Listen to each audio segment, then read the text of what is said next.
जय श्री राम। आज के इस वैश्विक मंच पे मुझे बड़ी प्रसन्नता है कि आज मुझे मनीष जी, थोड़ी सी आवाज आपको ऊंची करनी पड़ेगी। अच्छा, हाँ, आवाज। अभी आ रही है? हाँ, आवाज ठीक है अभी? हाँ, अभी थोड़ी। हाँ, ठीक। हाँ, तो आज बड़ी प्रसन्नता का विषय है कि इस वैश्विक मंच पर मुझे अपना यह विषय रखने को मिल रहा है, जिसमें मैं राम को एक सिविल इंजीनियर और रामायण को एक सिविल इंजीनियर की पुस्तक के रूप में आपके सामने रखने का प्रयत्न करूंगा। आप आपकी आवाज में तो थोड़ा सा अनइवननेस है, कभी कम कभी ज्यादा। तो उसको जरा देखिए। आप तो इंजीनियर हैं, आपको मुझे क्या बताऊं। और ये साइन साइन साइन साइन के कर्व की तरह चल रहा है इसके। अभी आवाज आ रही? अभी ठीक है? हाँ, बिल्कुल ठीक है। अब ठीक है, अब ठीक है। अभी ठीक है, चलिए ठीक है, ठीक है। वो आवाज ब्लूटूथ से हाँ जी, तो वो मैंने ब्लूटूथ हटा दिए। चलिए, तो आज के विषय पे आते हैं। तो मैं राम को एक सिविल इंजीनियर राम के रूप में देखता हूँ और रामायण को एक सिविल इंजीनियर की पुस्तक के रूप में। और आप लोग सोच सकते हैं, तुलसी जी के ही शब्द हैं कि जाकी रही भावना जैसी, प्रभु मूरत देखी तिन वैसी। तो मूलतः तो ये भाव की बात है, लेकिन मेरा आज के वक्तव्य का केवल भावना प्रधान ही नहीं है, बल्कि मैं उसका ठोस आधार भी आपके सामने रखना चाहूंगा, जिससे यदि आप इंजीनियर नहीं हैं तो भी आपके भाव उसी तरह से आए कि रामायण में राम एक आदर्श सिविल इंजीनियर की भूमिका में है। तो ये पूछा जा सकता है कि रामायण में कैसे इंजीनियरिंग मिलती है। तो मैं आपको, वैसे तो ये इस पे मेरा एक विस्तृत शोध है एक पुस्तक के रूप में, लेकिन मैं यहाँ बता दूं कि रामायण में लगभग सिविल इंजीनियरिंग और आधुनिक विज्ञान से संबंधित 125 से ज्यादा प्रकरण मिलते हैं, जो कि आज के इंजीनियरिंग के पाठ्यक्रम के लगभग 18 विषयों का स्पर्श करते हैं। तो इस तरह से तो रामायण एक सिविल इंजीनियरिंग की पुस्तक के रूप में स्थापित होती है। और रामचंद्र जी का यदि हम चरित्र देखें तो ये एक बहुत अनदेखा पक्ष है, बहुत इस पे चर्चा ज्यादा हुई नहीं है। रामचंद्र जी एक आदर्श सिविल इंजीनियर के रूप में हमारे सामने उपस्थित होते हैं। उसका कारण एक बहुत रोचक भी है कि राम का जो जन्म होता है, हम सभी परिचित हैं कि राम जन्म की पूर्व भूमिका में एक पुत्र कामेष्ठी यज्ञ होता है, लेकिन उसके भी पहले उस यज्ञ की तैयारी में जो गतिविधियां वाल्मीकि रामायण में वर्णित की गई है, वो पूरी इंजीनियरिंग कंस्ट्रक्शन एक्टिविटीज है। और फिर कोई कथानक का हम मूल भाव क्या कहेंगे कि जो शुरुआत में जो चीजें बताई गई है और जो अंतिम भाग में, तो रामचंद्र जी का जब साकेत लोक की ओर गमन होता है, उस समय भी जो वर्णित कार्य हैं उनके, वो भी सिविल इंजीनियरिंग, वास्तुविद और नगर निर्माणकर्ता के रूप में वर्णित है।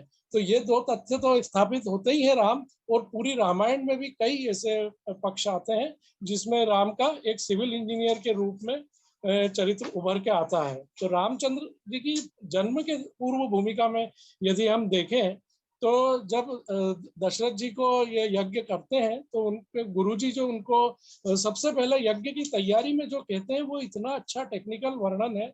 उसके लिए गुरु वशिष्ठ जी बोलते हैं कि पहले शिल्पकारों, बढ़ाइयों, भूमि खोदने वाले और कारीगरों को बुलाया जाए। और इन सबको बुलाने के साथ में, ये काफी विस्तृत है, मैं आज समय की सीमा के कारण बहुत शॉर्ट में कुछ पॉइंट रख रहा हूँ। फिर इसके बाद बकायदा जिस तरह से आज हम कोई भी निर्माण के लिए गवर्नमेंट अथॉरिटी से परमिशन लेते हैं, वो जिक्र भी यहाँ आता है कि राज आज्ञा लेके शुरू करना है।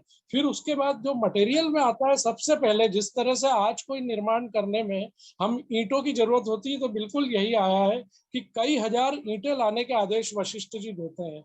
और फिर इसके हिसाब से जो बनता है, वो आने वाले राजाओं, ब्राह्मणों, नगरवासियों के ठहरने के लिए योग्य बहुत सारे ग्रह बनाए जाएं, जो कि आंधी पानी से बचाव में भी समर्थ हो। फिर हाथी घोड़ों के लिए भी अलग से उनके स्थान बनाए जाएं, जो कि आज के समय में गैरेज की जैसी चीजें हैं। फिर प्लानिंग के भी कई तत्व आते हैं।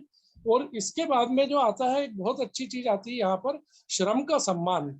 हम लोग जो है, कई आधुनिक सिद्धांत आए जिसमें श्रम को पूंजी माना गया और मजदूरों के हित की बातें करी गई, लेकिन आज तक भी हम मजदूरों की भलाई देखते नहीं है। लेकिन रामायण पे हमारा ध्यान गया होता, तो यहाँ पर मजदूरों के हक से बढ़कर एक स्टेप आती है, श्रम का सम्मान करना।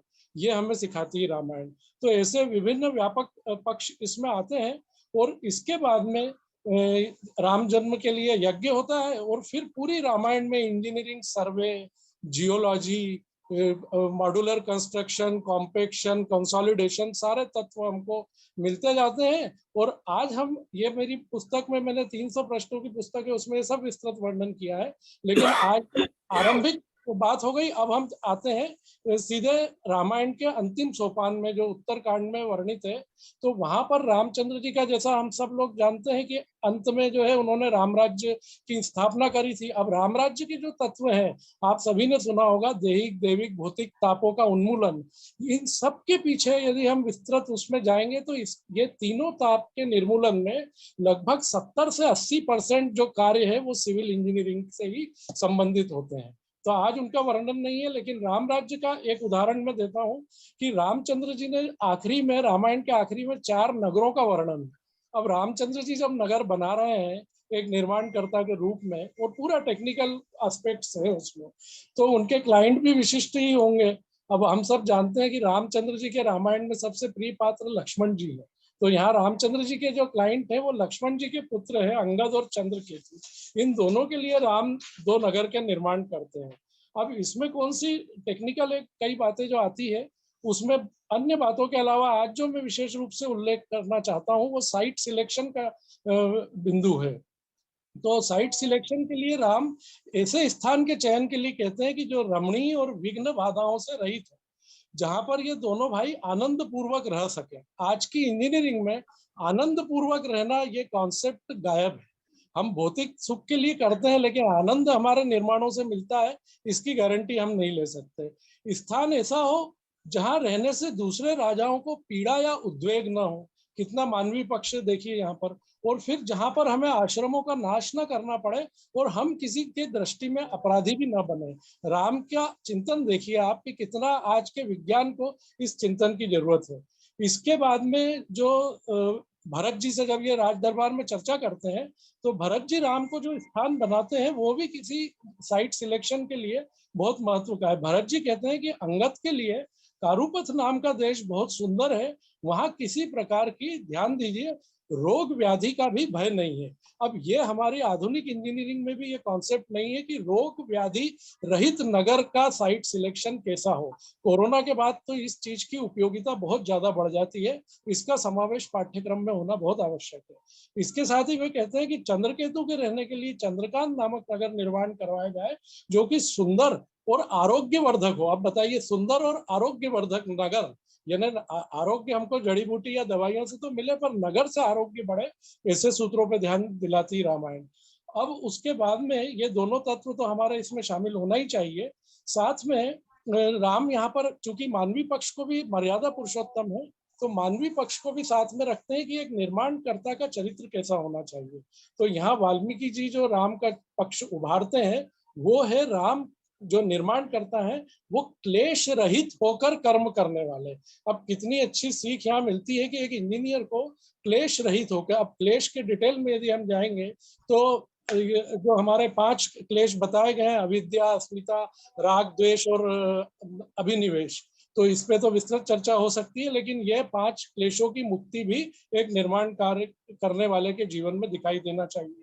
अब ये क्लेश रहित निर्माण करने वाले रामचंद्र जी जो नगर बनाते हैं वो परम सुंदर तो थे ही सही, और उसके साथ वो सब ओर से सुरक्षित भी थे, यानी यहाँ सिक्योरिटी का भी फैक्टर आता है। और जो चंद्रकेतु के लिए नगरी बनाई थी वो स्वर्ग की अमरावती से भी सुंदर थी। अब राम निश्चित रूप से कोई कंस्ट्रक्शन करेंगे तो ऐसा सुंदर तो होगा ही सही। अब वाल्मीकि रामायण का बिल्कुल आखिरी, जैसा मैंने कहा, आप पढ़ेंगे तो रामचंद्र जी द्वारा जो साकेत गमन के पहले किया हुआ आखिरी कार्य वर्णित जो है, तो मैं अपने भाव से ही नहीं कह रहा, तथ्यों के आधार पर कह रहा हूँ कि ये भी नगर निर्माण ही वर्णित है।